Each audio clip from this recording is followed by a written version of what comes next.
Welcome back to the Financial Shepherd Podcast. My name is Joshua Casey Garland, certified financial planning professional and owner of Shepherd Wealth Management. We have back in the studio again today, Raaj Gupta, legendary mentor, coach, and investor.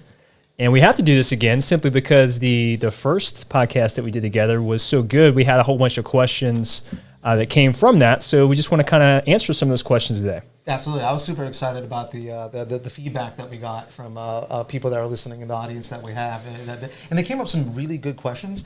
Me being a financial professional, I'm not and a licensed financial professional at the moment. I'm not able to answer all the questions because because some of them are like, what should I buy? When should I buy it? Well, I don't know when you're listening to this podcast, but it could be completely different what to buy today rather than tomorrow. But there's some questions that are really good that stand the test of time. I'd be happy to answer them. Yeah, no, I'm very excited, and I love doing the first one. Honestly, this is a natural conversation that we had for years. We called them hallway huddles. Yes. Back in the TD Ameritrade Kenwood office here in Cincinnati, and it was Metaphor Mondays, our hallway huddles. Yeah, those were a daily thing. Like that was a lot of fun, and a lot of these questions that were asked. Honestly, were things that we talked about during those short little, 20, 30-minute hallway huddles. Oh, for sure. One of the guys in the office would be like, hey, my client just asked me this question. What's the best way to answer them without boring them to death with numbers and figures?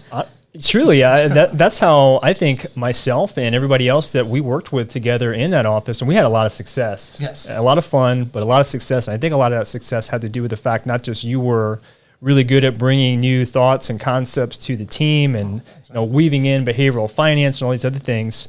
But it was just kind of learning from the other advisors in the office. And we were all certified financial planners at one point, not at all times, but at one point we all were. And we all kind of just bounced ideas off each other and said, hey, our client talked about this and this was their concern. And we kind of came up with solutions as a team. Multiple heads, a committee approach is always better than just one single mind. For sure. So I do want to jump right into some of this stuff. So one of the common questions that came up from the first podcast that we did together, Raj, and I think is a common question for a lot of people, is when do I know that I'm ready to invest? And, is there a minimum? I only have maybe $25 a week or every 2 weeks to set aside for that. Like, that's a common question I always get, I think. And I think that a lot of people watching and listening to this have that same question. So I'd be curious to hear what you would say to that, Raj. Yeah, so there's a multifold answer to that one. So when are you ready to invest? So the first thing is you're always ready to invest. Like the time in the market is better than timing the market. I'm sure people have heard that before. But a quick little banter question here for you. The first mutual fund ever created, and this is not a recommendation or anything, but I mean it's just a fact of the world. First mutual fund ever created was back in 1934. I won't mention the name because I don't want to accidentally be making a recommendation. People can Google it. Yeah, you can Google that stuff. And but if our granddaddies or great granddaddies, I guess, that we're talking about 80 years ago, had the foresight to put $10,000, just $10,000 in there, how much do you think it would have grown to this date? I'm not sure. I could take a guess, but what's the answer? So the answer is approximately $250 million. Million, like millions. So that's not bad. $250 million for real. Yeah. So now, not everybody's going to be able to invest for 80 years. Don't get me wrong. But Sure. At the same time, like if you're going ahead and building a legacy, for somebody, maybe the money's not for you. Maybe you're not going to outlive your money. If you're lucky enough to have that case, your time horizon might be 10 or 15 years. But your kid's time horizon's another 50 or 60. Right. Now we're talking about 80 years. Now we're talking about that $10,000 that you invested yesterday, because that was always the best time to plant a tree, is yesterday. It's going to go ahead and grow to something that's going to change the world. I mean, if you had $250 million, even today's dollars, the fact of the matter is you're making policies, at that sort of wealth. And no doubt, when you said time in the market is better than timing the market, and here's where the data actually lies that supports that 100%. And we could talk about all kinds of really cool things, but fact of the matter is long term, if you go back from like 1900 all the way to today, the S&P 500 index, which is the largest companies here in the United States, over that long period of time, averages a 10% return, and the market is positive 70% of the time. Okay. It is down 30% of the time. And that 10% return average is bringing into the account that you're not going to win every single year. So that's that. So some years we're getting 20%, some years you get 0. There you go. Your average is 10. Beautiful thing, rule of 72s. Yep. That's a fun thing too. If you take what your average return is, or your target return, I know you get to talk to your clients about what's a target return that they want to have, and then build an asset allocation around that. If you target a certain return, let's say 10%, then that would mean approximately every 7 years you're going to be doubling that money. And remember, compounding. So you start with let's say $100,000. That grows to $200,000. Then the 200 becomes 400. The 400 becomes 800. And only 21 years has gone by in the example I gave right there. Definitely. Right? So when's the best time to when's the best time? When are you ready to invest? The answer is anytime. But then, getting a little deeper, after your high interest debt has been paid, that's super important. You do not want to be investing in the market to target a 7 or 10% return, let's just say, if you have a credit card balance that's at 24%. Yeah. You can't do that. It's not an okay thing. Pay off those high interest credit cards. It is okay to have debt, however. Make no mistake about that. There is a difference between good debt and bad debt. Sure. One of the simplest ways of looking at that is that there's a thing called revolving debt, which is your credit cards and things that you can pile on more debt onto, and then you have a minimum payment. But then you also have installment debt. That's where your car payments come into play. That's okay. One of the better debts to have is a house payment, a mortgage, or student loan debt. And when it comes to mortgages in particular, if you're paying off a mortgage, of course, and you're paying that interest, very often, depending on your tax situation, you got to talk to the CPA about it, Sure. financial advisor. You can write some of that off on your taxes. Right? So if you have a 2, 3, even 4% mortgage, you don't need to worry about paying that off before you start investing, because you can possibly get 6, 7, 8, 10% in the market. Sure. But if you're carrying that credit card debt, forget about that. Yeah, so I think the answer to the question here is when you know you're ready to invest, one, maybe take care of some of those higher interest credit cards. Mm-hmm. But outside of that, people are always wondering, should I pay off my student loan? Should I try to pay off my house? You got all these people like Susie Orman and Dave Ramsey saying all debt is bad. But I don't feel that is in fact the case. No, I would disagree with that as well. I mean, not all debt is bad. Low interest debt, where you have to make a history of on-time payments, goes ahead and helps you build your credit score. If the interest rate's lower than what you could be making in the market, then you have that gap, that net positive that you're getting there, that allows you to get your time in the market rather than timing the market. Yeah, sure. And if you're just starting out, if you only have $25 a week or $25 every other week to go ahead and put into something like a IRA account or a brokerage account, I think a lot of people want to know where do I start with such a small amount of money? Yeah. And for me, what I would advise, and again, this isn't me making a recommendation to anybody particularly watching or listening to this, but I think the most effective way to go about allocating smaller dollar amounts would be into low-cost investments, something like an exchange-traded fund or an ETF. But before we talk about that, I know that you started in the investment world before I did. And a long time ago, really not that long ago, probably 20 years ago or even less, most people's only option was a mutual fund. Right. ETFs actually were created when I was in the financial world. I remember when they came out. And 30, 40 years from now, people are going to be like, "Oh, do you remember when crypto came out?" So keeping costs low is incredibly important. That is definitely important, because those fees compound over time as well. But it's important to also recognize that just by saving money, you're not going to become rich just by saving money. Sure. A thing I used to say to clients very often is that who makes more money? The person that saves a nickel to have a dime, or the person that spends $1 to make 5? Exactly. Right? So saving nickels ain't going to make you rich. It's not going to help you build wealth, especially when you take inflation in an account. Right. Bread doesn't cost a nickel anymore, so you got to at least have investment returns that allow you to keep your buying power at the very least. Yeah, and most people's wealth is generated in their 401k, and most of the time, your only option is going to be mutual funds, so that's okay. And if you are able to participate in a company sponsored 401k, I would say start early and often if you're a newer investor, because oftentimes you get a match with that. Yeah. And that's basically free money. So at a minimum, take advantage of that match, whatever it may be. Yeah, I mean, I can say this without it being a financial advice sort of thing. I don't care if you're eating ramen noodles and drinking water. You absolutely need to put enough money into your 401k that you're at least getting the match. Yep. Absolutely. It's free money. It's 100% return or 50% return, whatever that matching is, just right off the bat. It's the best return you could possibly get on your investment. Yeah, and I would also say, too, for those that are younger and in a lower tax bracket, because maybe you're just starting your first job or you're right out of college or something to that effect, you're generally going to be in the lowest earning tax bracket early on in life. Whereas as you get more experience in the work field, you'll probably end up making more money at some point and thus push you in a higher tax bracket. So I'm oftentimes advising folks with their only investment vehicle is the 401k. So I can't actually go in there and manage anything for them, right? Because it's at a company-sponsored 401k plan that they have, somewhere else, and they can't change that.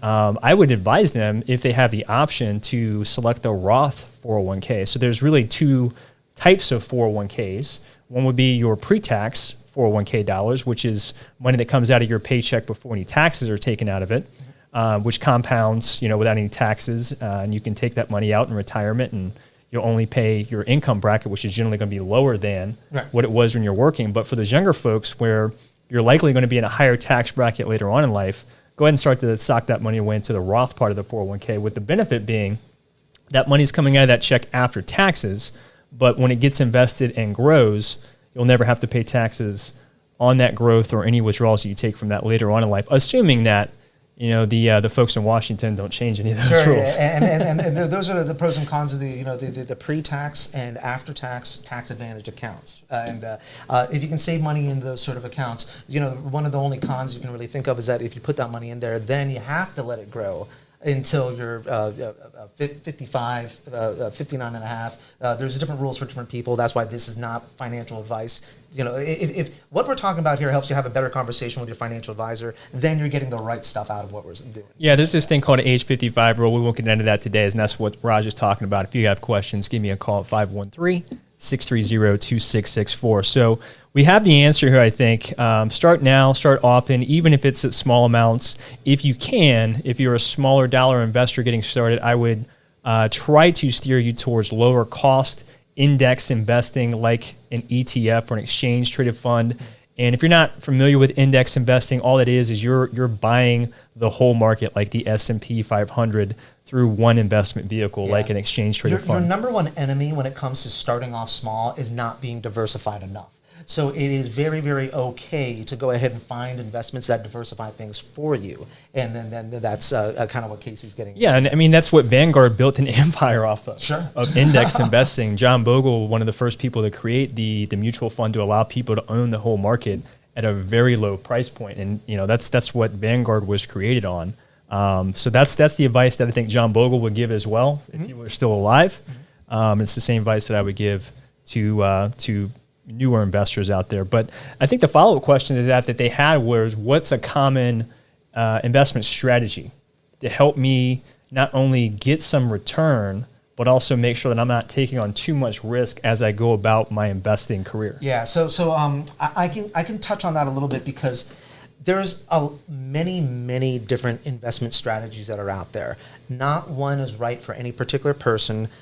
There's different philosophies on investing as well. So I want to be very clear that this is not financial advice. Anything that I talk about here, talk about it with your financial advisor first, because one size does not fit all when it comes to strategy. That is for sure. Yeah, basically Raaj is saying, just give me a call. Yeah, that's essentially. Fair enough. Exactly. Yeah. That's pretty much exactly what I'm saying. So there's things like fundamental analysis. There's technical analysis. There's dollar cost averaging. There's recognizing the different style boxes that are out there, the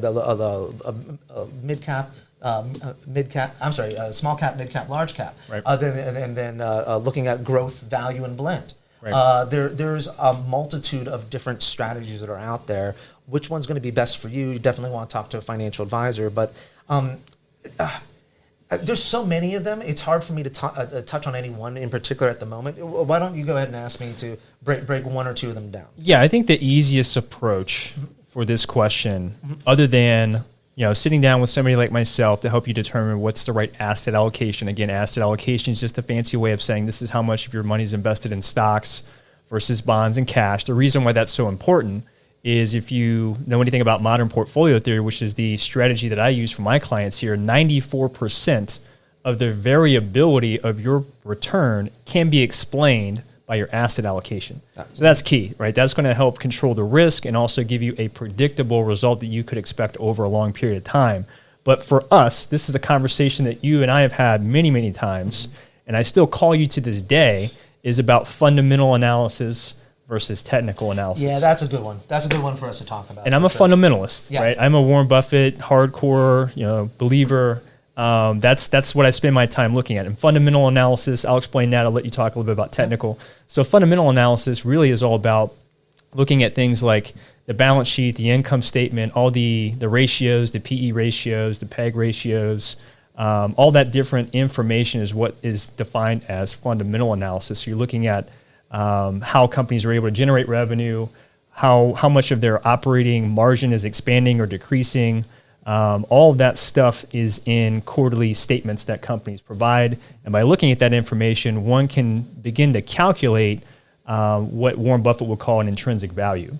So if the intrinsic value is above the current stock price, then you're able to get in at a reasonable valuation and know that your long-term prospects for growth are likely to be positive. Not in all cases, but at least it gives you a higher probability. If you can calculate a company's intrinsic value and its stock price is 50% below that, you say, oh, wow, this might be a value investment. And that's exactly what Warren Buffett does. To take what you said and put it into even like a really, really layman's term sort of thing. So there's a department store out there. I'm not going to mention which one or anything like that, but there's a department store out there. And as we all know, like department stores aren't necessarily doing the best out there just because, you have your online shopping and all that stuff that eats into profits. But the fact of the matter is, if you sold, and this you wouldn't think about this, but this is very true, if you sold all the real estate that department store owns, it literally would be millions of dollars more than if you took all the stock that they have and added it together. That's the value. That's how you kind of figure out value. If all the stock together is worth $1 billion, but you know what? I own $5 billion worth of real estate. Yeah, my company's undervalued, even if it is a department store or something like that. It's interesting that you mentioned that because if you're a fundamental analysis, one thing that you should know is when you look at things like a balance sheet and this retail store owns all of this land, well, they may have bought that land 60 years ago for $5 million. But on their balance sheet, guess what it still says? It still says that land is worth $5 million. In reality, it could be worth $100 million. And if you know that, you can actually factor that into your fundamental analysis and come up with something like an intrinsic value. So that is fundamental analysis. It does, I will tell you, that it takes a lot more effort to look through all of that. It's boring, real boring. It's like the sort of stuff you don't want to do. It's the sort of thing you want to outsource. Yeah, I mean, people think that Warren Buffett's, just sitting at a desk with a whole bunch of other analysts and placing trades all day long. Really what he does is he sits there and reads. In an office like this, a whole bunch of 10Ks, quarterly statements of balance sheets and income statements, and he's patient enough to wait it out. If he doesn't see anything that's a good value fundamentally, then he'll sit in cash patiently and wait for that drop in the market or for that particular stock for whatever reason. And now he's in a position to either acquire a large number of shares or in some cases the whole company. Sure. Which is different than what you and I could do. Absolutely. But you can use the same principles of fundamental analysis. So that is fundamental analysis in a nutshell. It is very time consuming. It'll probably take you, if you do it right, I would say anywhere between an hour and a half to 2 hours just to do that well for one company. And obviously there are thousands of publicly traded companies that you could potentially participate in. So you're right, it takes a lot of effort, but if you're willing to do it, very successful. Obviously folks like Warren Buffett did that very well. And if you don't have that sort of time, then that's exactly what I'm here for. So that's fundamental analysis. Why don't you talk a little bit about technical? So technical analysis is the other side of the coin. And if it's used correctly, what you do is so the fundamental analysis is all about a company's what it's worth. Technical analysis has everything to do with what a company is priced at in the stock market. So technical analysis, the people who do technical analysis care about what the stock price is in relation to where it was and where it might go. And there's different ways that you can do technical analysis. I can't get into all of them right now, but looking at things like your Fibonacci retracements, looking at things like our RSIs, looking at things like your MACD, looking at stochastic moving averages, those sort of things go ahead and help a person find a fundamentally good stock and then find the right price to get into it. Right. You know, ABC stock might be at $100, but is it a good buy at $100? Is it a great buy at 80? Can it get down to 80? Should I wait till it gets down to 80? That's where technical analysis can go ahead and help you out. Now, one big warning about technical analysis, and I hate to say this, but it's true. Technical analysis is a made-up thing. It is not real. It is real just because people want it to be real. It sounds silly, but like if you have enough people that are saying, hey, I follow Fibonacci retracements, or a particular stock tends to follow Fibonacci retracements, well then it's a self-fulfilling prophecy that a bunch of people are going to all of a sudden get into that particular stock when it hits a resistance or support line, when it hits that technical analysis indicator, or the 30-day moving average, or the 50-day moving average, 200-day moving average. Who knows? So that's where technical analysis is not. It's not the whole coin. Fundamental analysis is most of the coin, but it's not the whole coin either. When you blend the two together, you're figuring out the right companies to buy, then with technical at the right time to buy it. Yeah, I agree with that. And they still teach technical analysis in graduate school, in MBA class. So I do remember all that sort of stuff. The way that I look at technical analysis is what you described first, is I'll do all the fundamental research, then I'll look at things like the 20-day moving average, the 200-day moving average, and that's where I might get an idea of where I might want to enter a position. If I want to be fully invested, let's say 5% in ABC position, and fundamentally it's a perfect buy, but technically it might not be the best opportunity. Might want to just do 2.5% today, and then wait for that potential pullback. And if it doesn't happen, then great. I still got a position. Exactly. I still benefited from the growth, and I still have some cash to play with if I don't want to add it to the ABC position that I originally purchased. But if we do get that decline that we might have expected from doing the technical analysis, now we have that cash to go ahead and add to it to get to that 5% holding. And it makes perfect sense to do that. I mean, if you love the stock at 10, if you like the stock at 10, you're going to love it at 8. Right? And so, but what if it goes at 12? You don't get the chance to go ahead and buy it at 8. Well, that's why you take that half position. That makes sense. Position sizing is super, super important. That leads to your asset allocations and make sure that you're not having too much money in any one place. For sure. I mean, that's how I use it. But I know a lot of people that are technical analysts will do it more for trading, which to me is... It is a form of investing, but it's obviously not a long-term investment strategy. It's like the difference between a job and a career. Yeah. You know, it's difficult to build wealth doing trading. Trading versus investing are two different things. It's kind of like a job and a career. Job is so you can make money or whatever. Career is so you can make money and progress to something larger and better over time. During another podcast, I definitely talked about the idea of making money in the market versus building wealth. Yep.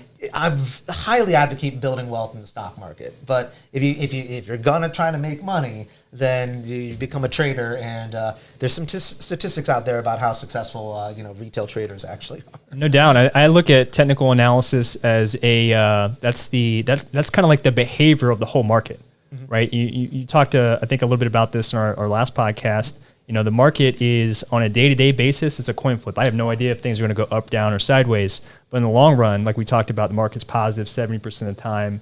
It'll be down 30% of the time. So long term, you definitely benefit from being in the market. I've definitely heard it as well as that it's in a short term or day to day, it's the market's a voting machine. Yeah. While the long term, it's a weighing machine. Yep. And that's do not try to make money in the stock market. Try to build wealth. Try to build wealth. And if you are going to try to make money in the stock market, do it with the portion of money that you can afford to lose. Yeah. You know? That corn explorer like we talked about last time. Yeah, I mean, Warren Buffett said it best, I think, to wrap this question up here is he would not invest in something for 10 minutes if he wouldn't hold it for 10 years. I like that. Right. I hadn't heard that before, but that's true. Yeah. So I like that approach to it. So getting to some of these other questions that we got from our first podcast together, Raj, one of the questions here is, how do I play catch up? So I've been maybe paying off my debt instead of investing. I've built a career. I expect to maybe continue to work for another 15 years, and I haven't really saved a whole lot of money for my future retirement years. So this is a really good question. I think the majority of Americans probably have and are concerned about. What would be your take on that, Raj? Yeah, that's such a hard question, because if you don't have money, you don't have money, right? If you got to put food on the table, like you can't not eat in order to put the money into a brokerage account. Like, I get that. And that's a really hard thing to do. And honestly, it affects most Americans. I mean, I looked at some statistics. This is a little depressing, to be honest with you. Like, only 50% of Americans apparently are in the stock market at all. And that includes like 401ks and whatnot. And then the top 10% of Americans own 80% of the stock market. Yeah. You know, that's amazing to me. So like, how do you go ahead and get started? How do you play catch up? And really, that comes down to having a good conversation and looking at yourself in the mirror about what's the difference between a want, a need, and a goal. You may want a new car, but you don't necessarily need it, perhaps. If the transmission's going out, okay, you need a new car. But if you just want a newer one or to keep up with the Joneses or something like that, like you got to have that self-control and having a deep conversation with your spouse or your significant other about the difference between a want and a need. That's where you might be able to find money that you otherwise think is a non-negotiable. Yeah, I get this quite a bit. And here at Shepherd Wealth Management, the first thing I start with is say, hey, give me 3 months of your most recent bank statements. Yeah. And what I do with that is I kind of take an inventory of where money's being spent. I categorize it, clothes, food, gas, mortgage, etc. And I break it down into percentages. And what most people don't recognize is, let's say that the most frequent purchase on those 3 months of statements are Chipotle and Wendy's and different little restaurants, because people have kids and they're traveling around to other sporting events, and it's just a quick and easy way to get a meal, right? Sure. Well, when we look at all that and you say, okay, well, 10% of my monthly expenses are going to something like that, and it's $500, $600, $700. Well, what if you could take $200 from that, and now you have some cash that you can actually apply to your future retirement? Yeah, I mean, just on a side note, this has nothing to do with finance, but I mean, if you're buying stuff at the grocery store and making your food at home and planning your meals if you can, you're probably eating healthier too. You're going to live longer. Sure. That's a nice side effect of good financial planning. Yes, it is. Your body's your temple, right? So that's 100% true. The government also has different catch-up ways of different catch-up the things that you can do to save money. So what's the age, 50 years old? Yeah, once you're 50, you can do catch-up contributions. So as an example, the IRA limit is $6,000 for those under 50. For folks over 50, they can do what the IRS calls an additional catch-up contribution of $1,000. So your total could be $7,000. Yep. The same thing would apply to 401k, just different limits. Yep. Another thing would be recognize how much money you're actually sitting on. So I know that times are tough, things are scary. You don't know what's going to happen one day to another in life, rather than just in the market. If you're sitting on $100,000 of cash in your bank account, that's probably more than 6 months of expenses. I would think so for most people. So pay attention to what your expenses are. Have some money saved off for a rainy day, but any money beyond that maybe should be growing for you more than the 0% that you're probably getting at your local bank. Yeah, and you mentioned inflation, right? If that's cash that's sitting there and you're getting 0.05% in interest, which would be a lot right now. Yeah. Inflation's as high as it's ever been in 30 years, but the average inflation is 2.5. Yeah. Not 5 or 6, like what we're seeing right now. Yeah. So. Well, the one thing I can tell you not to do to catch up is do not take an excessive amount of extra risk. Yeah.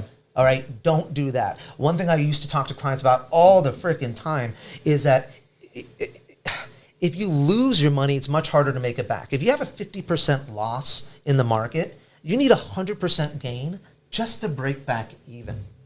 Yeah, that's 100% not okay. Right. Yeah. So if you can lose less money, because there are going to be times you lose, right? It's going to happen. 30% of the time. And a good financial advisor is going to help you lose less money. Yes. when things happen, right? If you lose 12%, you only need 15% return to break back even. That's a much easier hill to climb than losing 50% and having to climb a mountain back to even. And that goes right back to this idea of controlling your asset allocation. And people ask all the time, like, how much should I have in stocks versus bonds and cash? And do I even need bonds within my portfolio? So short term, the answer is no.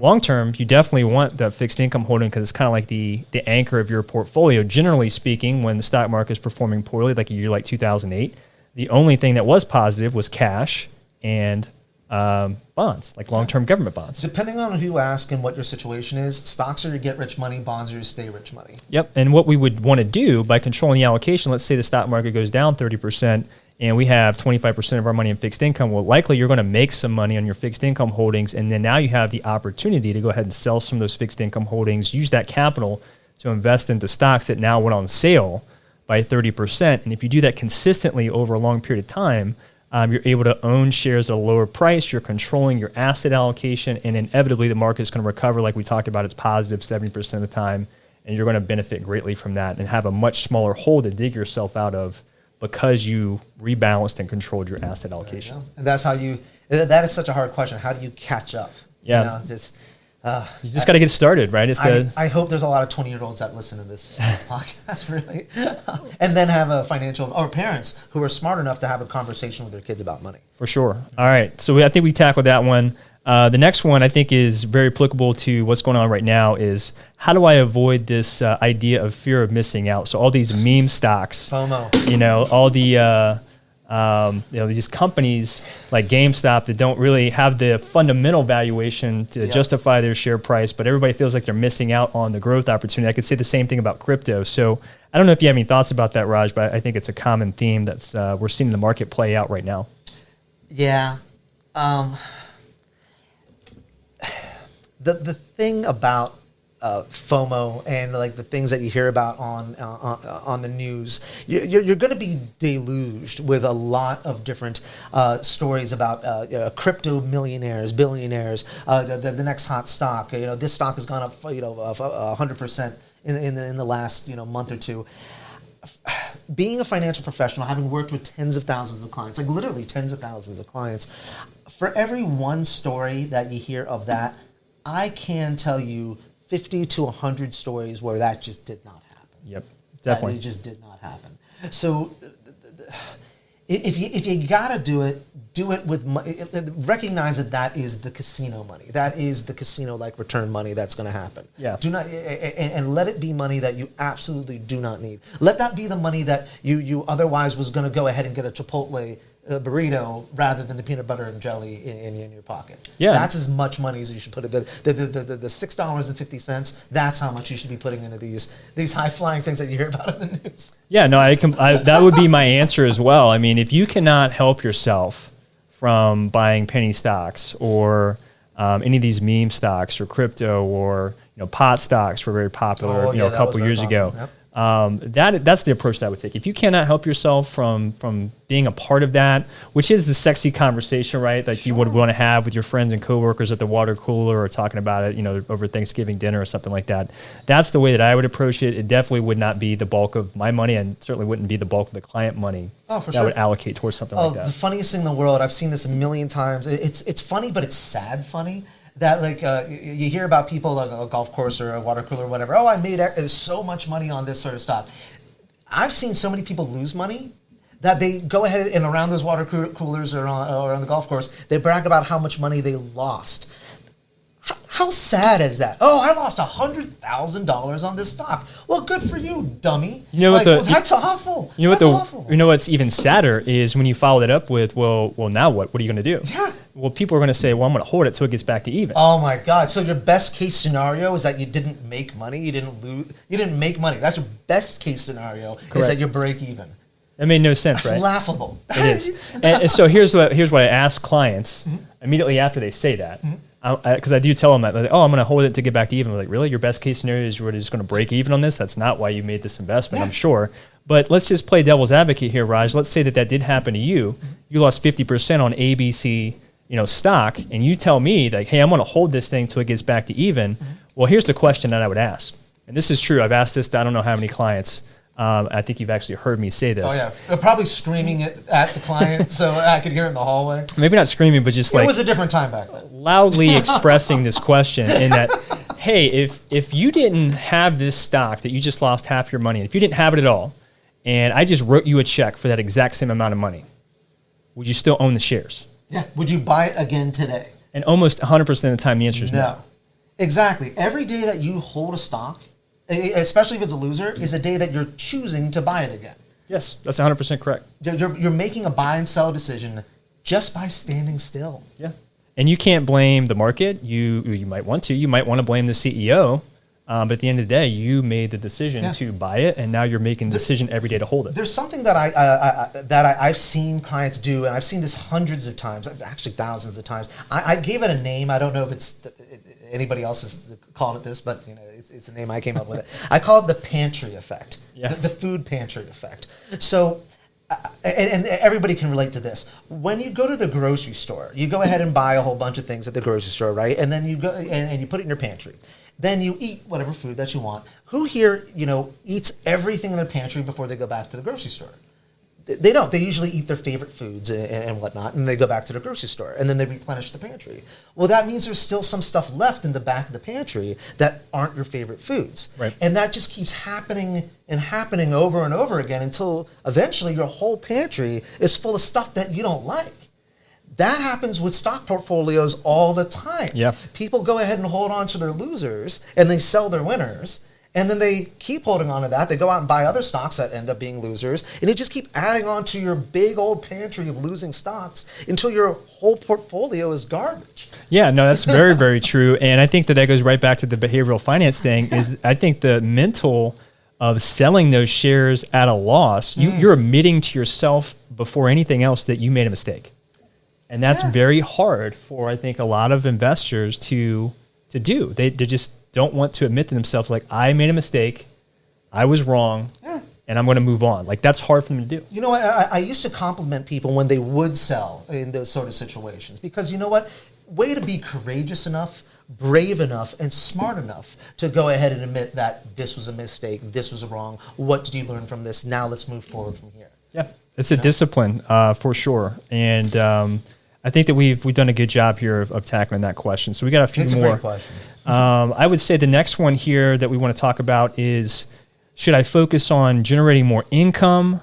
Should I invest instead of focusing on driving more income? Should I pay off my debt? I think we already talked about that. So I think the real question here for us to kind of discuss briefly is, if I'm looking at an alternative of investing my money in the market or just trying to focus on driving more income, what should be the priority at that moment in time? So I have my own thoughts. I'm sure you probably do as well, Raj. Yeah, that's a tricky question because the easy answer is income. You want to focus on income because that income is what allows you to go ahead and have money to go ahead and invest, right? That's just the obvious thing. But recognizing what is an asset and what's a liability is more important. So if you're investing in, like, let's say, an education, that is an investment in yourself, and that is fine. That goes ahead and pay you dividends and help you make money long term. If you're investing in a car, no, that's more of a liability. That's not necessarily a fair thing to do. If you're investing in a bigger house, that's a little bit on the fence because you can't eat your house, right? And you're not going to sell your house to pay the light bill. So, and what's the growth on, buying a bigger house? I don't know. That's an asset. It really is an asset on any balance sheet that you look at. But is it also a liability for you? What is it going to be to upkeep that house? Mm-hmm. So the answer really is to focus on your income so you can get into quality assets, where you don't need the money immediately. That would be my answer. Yeah. Focus on an income. What about you? So just kind of continue on your own thought there. Mm-hmm. My advice in the same vein would be focus on driving more income because it does allow you to do things like invest, but all of us are uniquely blessed or gifted with certain skills and talents. I say this all the time. I own rental property. I love investing in rental property. We're going to talk a little bit about that here in a second. Sure, but I know going into making that investment that I am not a handy man. I'm not a handy person at all. If I have to do any more than change a light bulb, I absolutely have to call a contractor to do that. And I know that before I go in there and make that investment. But I'm trying to focus on driving as much income as possible from multiple different sources, if you will, one being Shepherd Wealth Management, the other one being a rental property. And if I can find some other time, I'm going to try to figure out another way to drive a third stream of income, because the truth of the matter is you're always going to need income. I don't care if you're just starting out investing or you're in retirement and you're 15 years in retirement, you still need income. So focus on doing the things that will help you scale that income. That way you do have the money to pay off debt, pay for college, pay for your long-term, hopeful, retirement one day. So that would be the advice that I would have for anybody, is just focus on the things that will help you drive income and other income streams, and be the best that you possibly can be at the gifts that you've been blessed with, and then allow somebody else that is an expert. Like for me, I have to use these expert contractors to help out with the upkeep of my rental properties. If you have somebody else like myself that spends all of their time working with clients and having these conversations, doing all the fundamental technical analysis, that allows you to continue to focus on the things that you do really well. Like we talked about this all the time at TD Ameritrade. Guys like Mark Cuban. You can name any big, multi-billionaire, very successful people. Mark Cuban is not ringing the register at the basketball games. Oh, absolutely not. You know what I mean? He's managing the franchise. Oh, absolutely. So, and this is a very appropriate for Kentucky, but a metaphor I used to use all the time talking to clients is that who do you want to be? Do you want to be let's go to the horse track together for a second. And I'm not talking about gambling. I'm talking about the different layers of horse racing. You got the horse, you got the jockey, you got the owner. The horse is the investment. The jockey is your management. The owner is the guy sitting in the box, the guy or girl sitting in the box smoking a cigar, enjoying themselves. Who do you want to be? Yes. All too many people feel like they want to be the jockey because there's some sort of pride in that. I don't know. I kind of want to be the owner sitting in the luxury box. For sure. I want to be in the back of the private jet saying, hey, let's stop in Nashville and buy some stuff before we go back home. It's you know what I mean? sexy to be a pilot, but it's even sexier to be in first class sitting there and hanging out. No doubt. No doubt. So those guys figured out a way to drive a lot of income, and they surrounded themselves with other experts or other people that were willing to do jobs that needed to get done that they didn't want to allocate time and resources to. Absolutely. And that's how you recognize, it's important to recognize the difference between an asset and a liability. And when you're investing that money, is that an asset that will generate more income, or is that a liability that's going to go ahead and deteriorate my wealth over time? For sure. And getting us to, I think one of the interesting questions here is alternative investments. So right now the theme or the buzzword is crypto. Many years before that, it was, rental properties. Then you have, all kinds of other different alternative investments like uranium. Yeah, Beanie Babies, uranium. Yeah, lithium right now for the car batteries out there. I got a stack of baseball cards this high. I thought I was going to retire off of that at the age of 10. Well, NFTs are a thing now. Yeah, NFTs. Right? Non-fungible tokens. These are all alternative asset classes. And they are sexy to talk about. And I think we've already talked about the risk of putting too much in something like an alternative asset class. But what would you say to somebody that says, you know what, I want to have some of my exposure to some of these alternatives, and which one might make the most sense for me? I know we're not going to give a recommendation, but what would you say to somebody that's looking at that as adding it to their portfolio? So it is important to recognize that alternatives is a asset class. It is, in fact, an asset class. The question that you're going to want to answer for yourself and with your financial advisor 100% is how much of a percentage of my wealth should be in an alternatives. The reason that alternatives are worthwhile and matter is because they add something called alpha to your portfolio, but at the same time, it also increases something called beta, which is the volatility of the portfolio. So if you have too much, then your portfolio might be swinging all over the place, and God forbid, NFT isn't non-fungible. You can't exchange it for a cheeseburger, right? Right. But you got to eat, right? So then, using alternatives as a way to add alpha and get a higher Sharpe ratio on your portfolio is useful, absolutely. But the $10 million question is how much? And I'm not going to even try to answer that question on a podcast. No way. I think that there's a reasonable range percentage wise. I would definitely tell most people out there that any more than 5% of anything is probably something to reconsider. Definitely more than 10% is a potential red flag.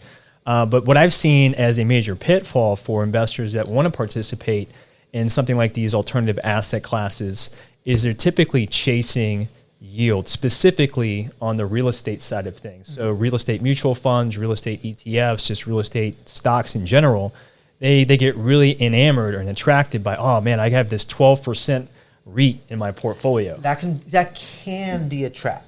Yeah, well, I have my own thoughts about that, Raj, but why would you Why would you say trap? Well, that sort of income, that sort of yield coming off of certain investments that are out there, your REITs and sometimes even your oils and stuff like that, it's really very company specific. You got to be very careful because that yield has to come from somewhere. Right. Now, is it coming from the revenue that they're producing? Is it coming from the sales that they're making? Or is it coming from the stock price?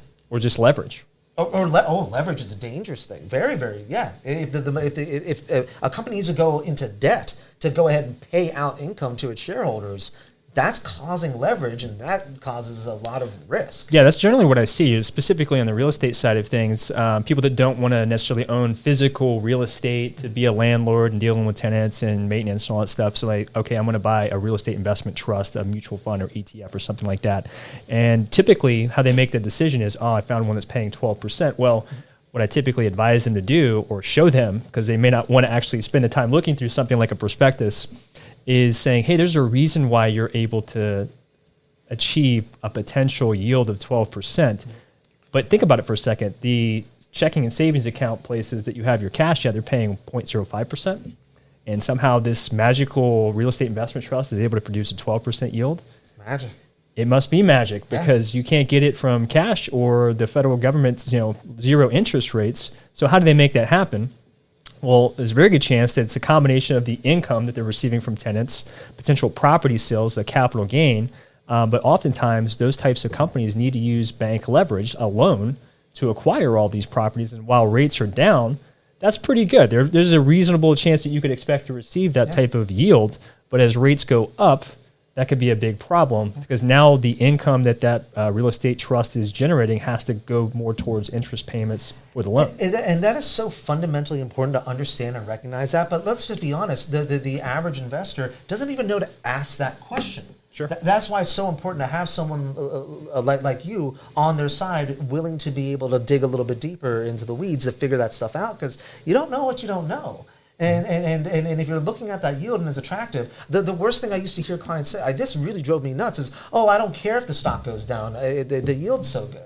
I'm just going to hold it forever and keep collecting the yield. Sure. It doesn't work that way. If you're getting a 10% yield, but the stock's going down 15%, it's even worse than they think. Not only are you obviously losing money if you're making 10% on one end and losing 15% on the other, but then you got to worry about taxes. You're getting paid out the 10%, you got to pay income taxes on that. And then you have these losses that You're still going to hold the stock. You can't even go ahead and write those losses off on your taxes. 100% true. That's 100% true. We didn't even... Double whammy. It is, and sometimes a triple whammy. Yeah, exactly. And there's some times that you can lose money and still have to pay more taxes. And then you sometimes find that in complex investment portfolios. You just got to know what that is. Talk to your financial advisor about that. And don't try to do that stuff yourself. If you want to do a little tiny portion of your money, sure, sounds great. But it's really important to have good discussions with your family and your financial advisors to make the best decisions on behalf of your family and for yourself. Raaj, this is awesome. These are great questions. Please keep them coming. Give me a call at 513-630-2664. You can send me an email for other topics or the questions that you may have at jcgarland@shepherdwm.com. Don't forget to check out the website, shepherdwm.com. There'll be links at the top of the page for the audio version of today's podcast on Spotify. It'll also take you to our YouTube channel here at Shepherd Wealth Management to watch and listen to this. And you can also find a whole bunch of information about me. My name is Joshua Casey Garland, certified financial planning professional, owner here of Shepherd Wealth Management. Our guest, Raaj Gupta. It's very much a pleasure, sir. We'll definitely do this again. And thank you very much for watching and listening. Have a great rest of your day.